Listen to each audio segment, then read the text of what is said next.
So land rights movements in sub-Saharan African women. So mao ni ang mga example sa kuan women in development. Mao ni ang mga trabaho dito sa Africa like nagguna, kuan sa humay, then mga lain pa nga trabahoon nga kaya sa mga babae. So next. So 6:15 balik. So women and development or WAD origin. Women and development emerged in the late 1970s, influenced by Marxist and dependency theories. It criticized women in development for ignoring systemic inequalities, focusing instead on how global capitalism exploits women and advocating for structural changes to address these injustices. Core belief. The core belief of women and development or WAD is that women's oppression stems from their position in the global economic system, where both women and men are exploited under capitalism, but women face additional burdens due to their roles in production and reproduction.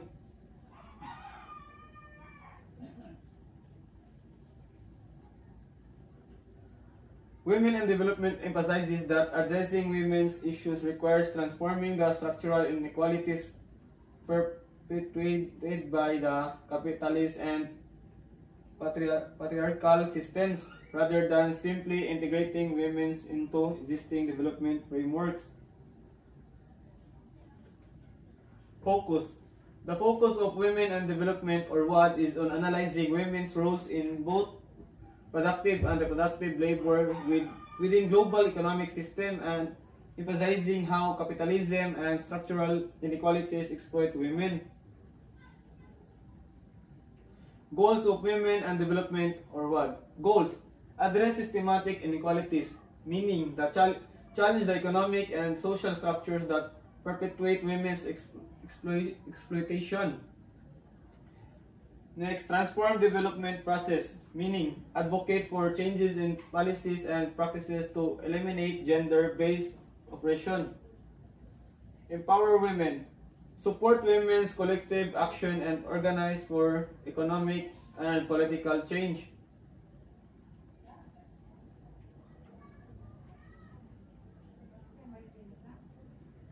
Criticism. Women and Development has been criticized for focusing mainly on economic structures while neglecting cultural and social factors. Its emphasis on structural change is seen as idealistic and difficult to implement, and its focus on class and capitalism may overlook other dimensions of gender inequality such as race and ethnicity. Women and Development or WAD. Women and Waters Management in India. So mga example dito, ang mga trabaho sa mga babae dito sa India, naghakot og tubig. Land rights movement in Ethiopia. So mga example dito po sa Ethiopia.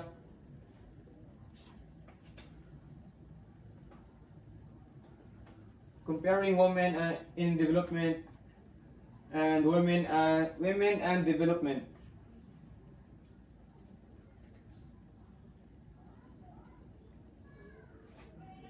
So the women in development or WID, this approach views development as inherently beneficial but believes that women were left out or overlooked in this process. Women in Development focuses on integrating women into existing development frameworks, aiming to give women equal access to resources, education, and employment.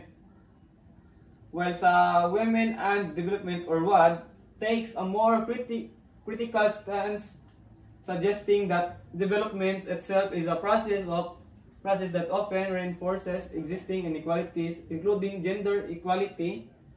Women and Development emphasizes that women's oppression and poverty result not just from exclusion from development, but from structural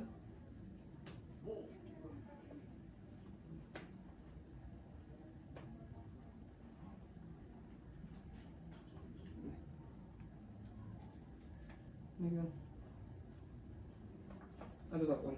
God.